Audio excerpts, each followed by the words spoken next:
ओम शांति। 9 अक्टूबर 2023। बाबा के महावाक्य। मीठे बच्चे, जितना याद में रहेंगे, पवित्र बनेंगे, उतना पारलौकिक माता पिता की दुआएं मिलेंगी। दुआएं मिलने से तुम सदा सुखी बन जाएंगे। प्रश्न: बाप सभी बच्चों को कौन सी राय देकर कुकर्मों से बचाते हैं? उत्तर: बाबा राय देते, बच्चे, तुम्हारे पास जो भी धन दौलत आदि है, वह सब अपने पास रखो, लेकिन ट्रस्टी होकर चलो। तुम कहते आए हो, हे भगवान, ये सब कुछ आपका है। भगवान ने बच्चा दिया, धन दौलत दिया। अब भगवान कहते हैं, इन सब से बुद्धि योग निकाल, तुम ट्रस्टी होकर रहो। श्रीमत पर चलो तो कोई भी कुकर्म नहीं होगा। तुम श्रेष्ठ बन जाएंगे। गीत ले लो दुआएं माँ बाप की। ओम शांति। जो बच्चे कहते हैं हमारा मुख नहीं चलता है, समझा नहीं सकते हैं, उन्हें सेंटर की ब्राह्मणियां कैसे सिखलाएं? यह शिव बाबा समझाते हैं। चित्रों पर समझाना तो बहुत सहज है। छोटे बच्चों को चित्र दिखलाकर समझाना पड़े ना। ऐसे नहीं क्लास में सब आकर बैठे और तुमने मुरली शुरू कर ली। नहीं, यह तो हड्डी जिगरी बैठ समझाना चाहिए। बच्चों ने गीत तो सुना। एक है पारलौकिक माता पिता, जिसको याद करते रहते हैं, तुम माता पिता, हम बालक तेरे। वह है सृष्टि का रचयिता। माता पिता जरूर स्वर्ग ही रचेंगे। सतयुग में स्वर्गवासी बच्चे होते हैं। यहाँ के माता पिता खुद ही नरकवासी हैं, तो बच्चे भी नरकवासी ही पैदा करेंगे। गीत में कहा, ले लो दुआएं माँ बाप की। तुम जानते हो, इस समय के माँ बाप तो दुआएं नहीं देते। स्वर्गवासी दुआ देते हैं, जो दुआ फिर आधा कल्प चलती है। फिर आधा कल्प बाद श्रापित हो जाते हैं।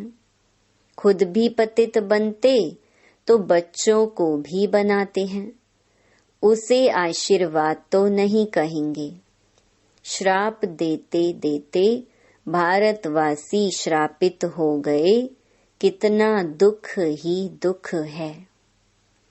इसलिए माता पिता को याद करते हैं।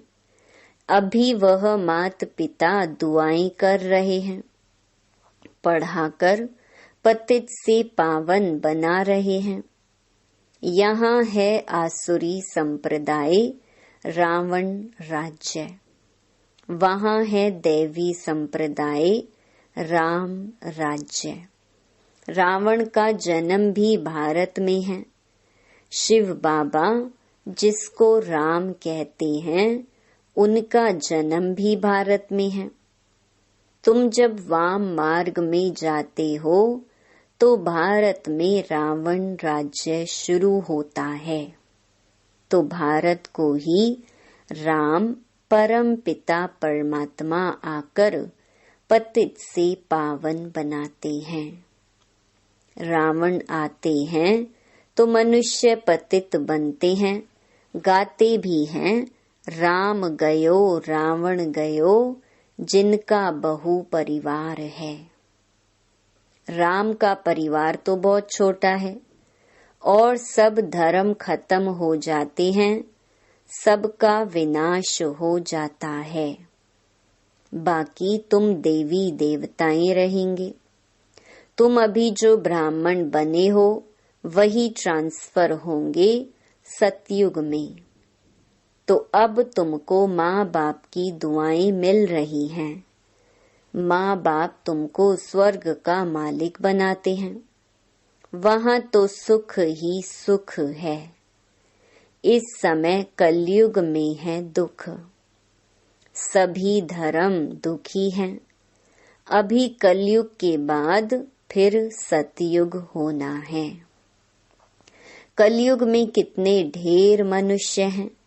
सतयुग में तो इतने मनुष्य नहीं होंगे।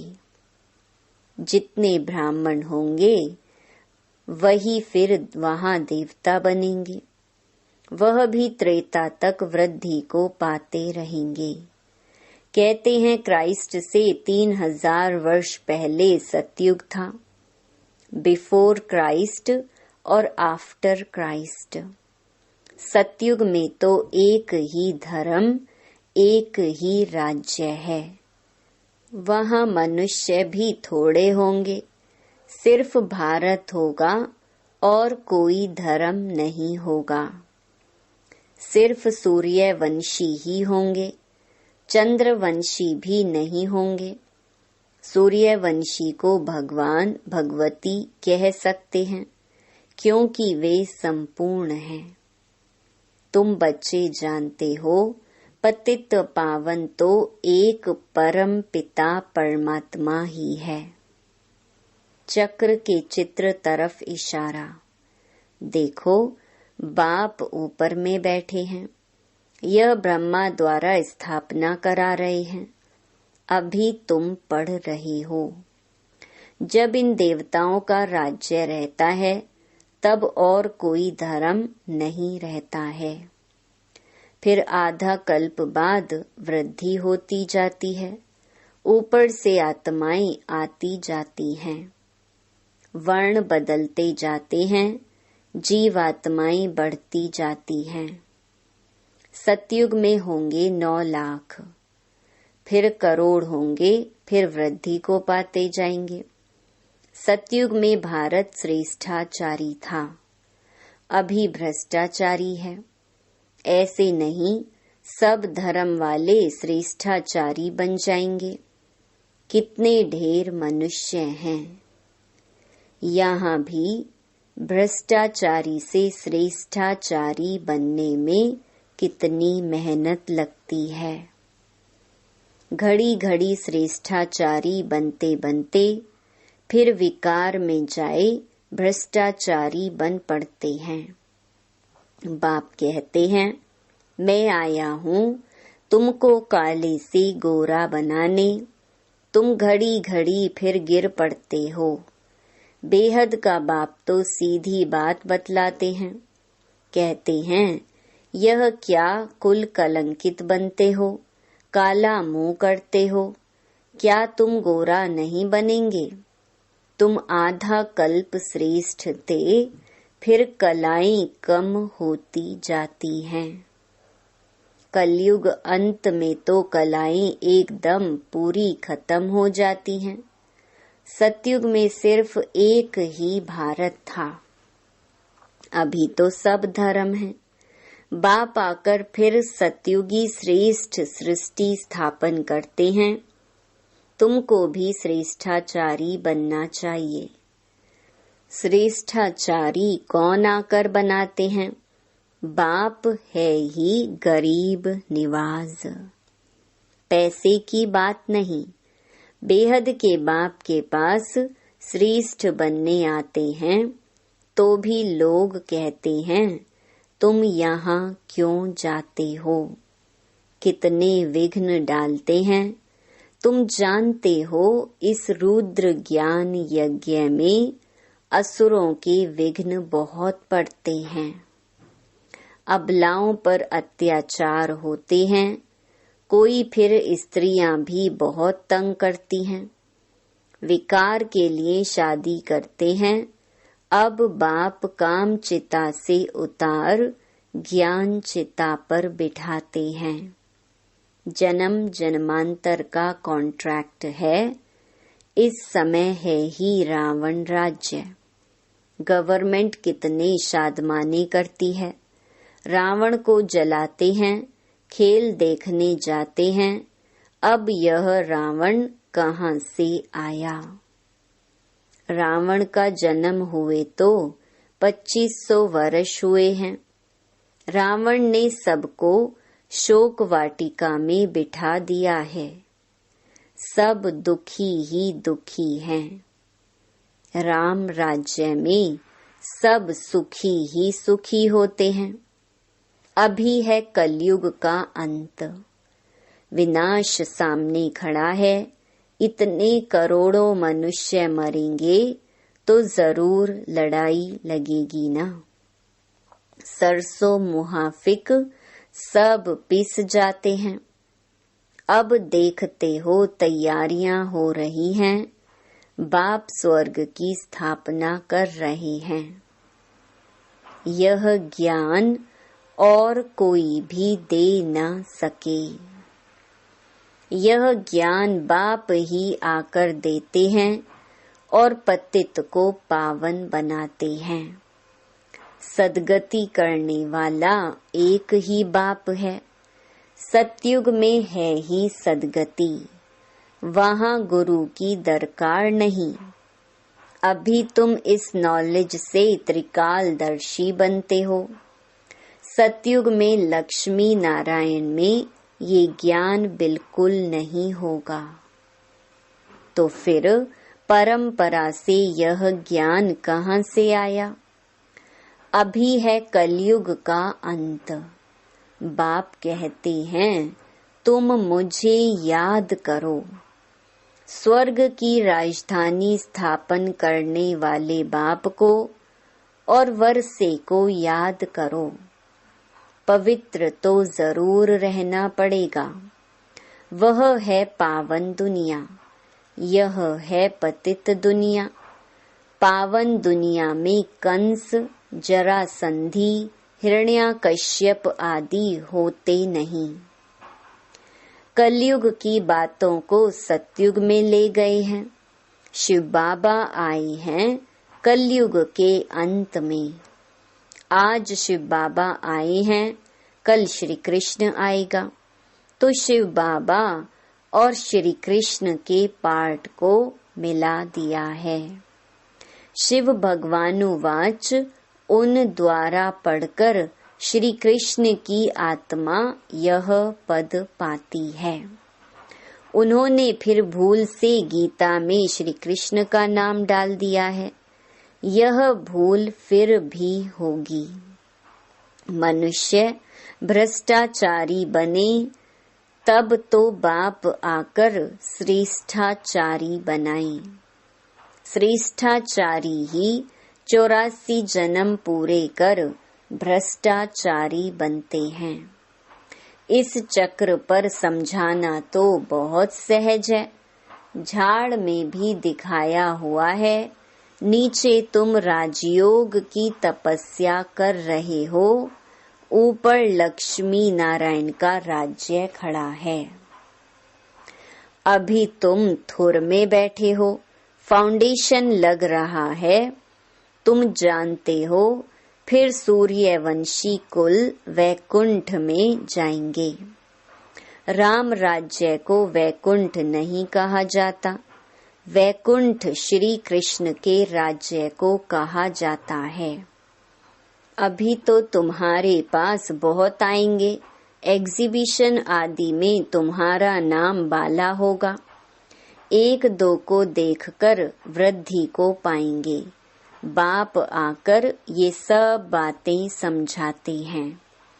चित्रों पर किसको समझाना बहुत सहज है। सतयुग की स्थापना भगवान ही आकर करते हैं और आते हैं पतित दुनिया में। सांवरे से गोरा बनाते हैं। तुम श्री कृष्ण की राजधानी की वंशावली भी हो, प्रजा भी हो।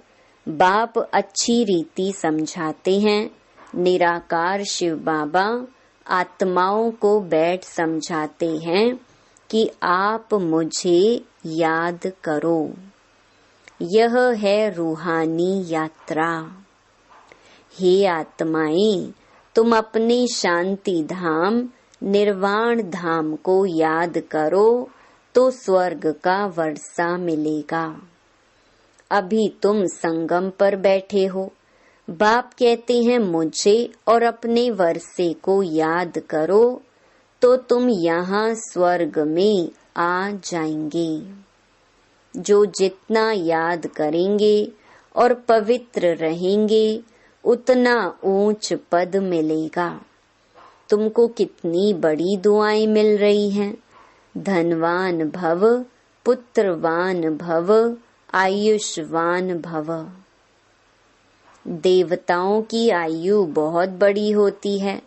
साक्षात्कार होता है अभी यह शरीर छोड़ जाकर बच्चा बनना है, तो यह अंदर में आना चाहिए।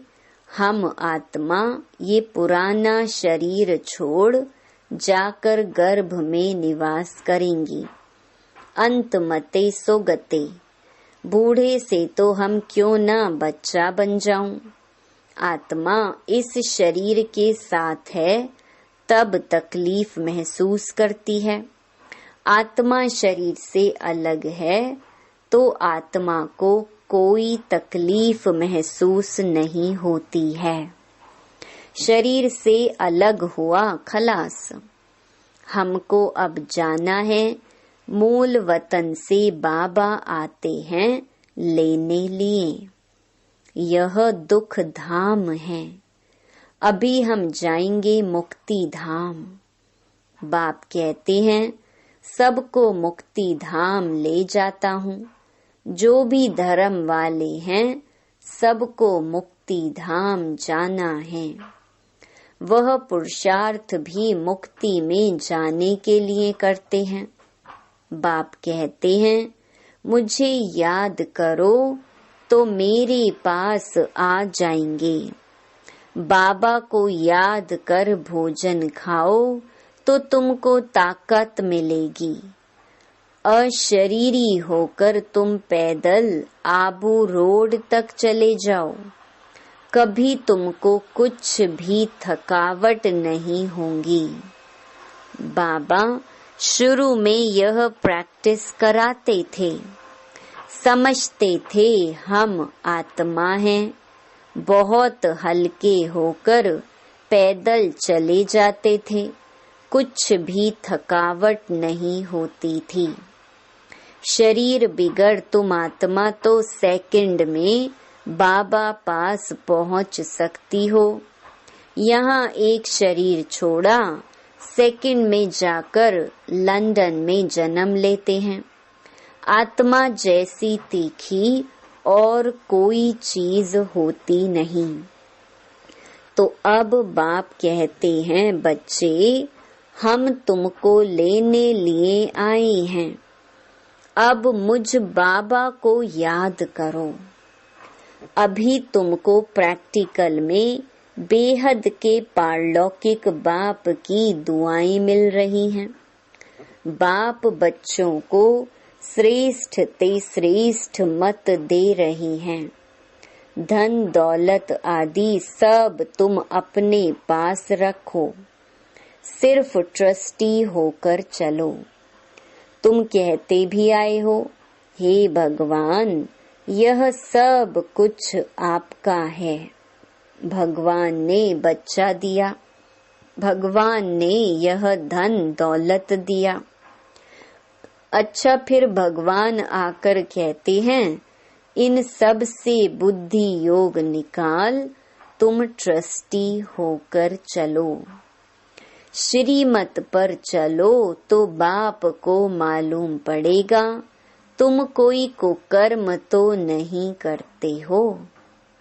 श्रीमत पर चलने से ही तुम श्रेष्ठ बनेंगे। आसुरी मत पर चलने से तुम भ्रष्ट बने हो। आधा कल्प तुमको भ्रष्ट बनने में लगा है 16 कला से फिर 14 कला बनते हो, फिर धीरे धीरे कलाएं कम होती जाती हैं। तो इसमें टाइम लगता है ना।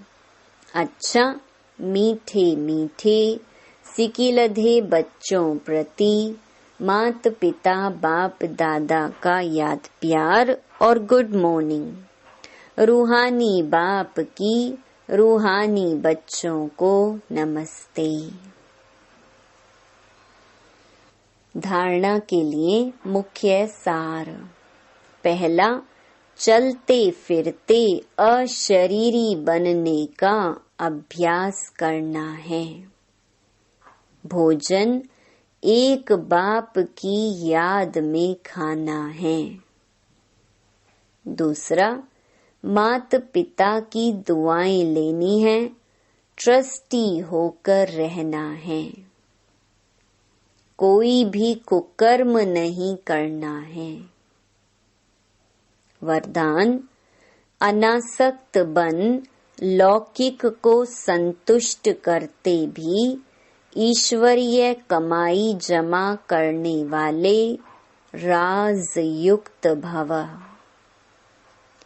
कई बच्चे लौकिक कार्य, लौकिक प्रवृत्ति, लौकिक संबंध संपर्क निभाते हुए अपनी विशाल बुद्धि से सबको संतुष्ट भी करते और ईश्वरीय कमाई का राज जानते हुए विशेष हिस्सा भी निकाल लेते। ऐसे एक नामी और इकोनॉमी वाले अनासक्त बच्चे हैं जो सर्व खजाने, समय, शक्तियां और स्थूल धन को लौकिक से इकोनॉमी कर अलौकिक कार्य में फ्राक दिली से लगाते हैं। ऐसे युक्ति युक्त राज युक्त बच्चे ही महिमा योग्य हैं। स्लोगन, स्मृति स्वरूप बनकर हर कर्म करने वाले ही प्रकाश स्तंभ लाइट हाउस बनते हैं। ओम शांति।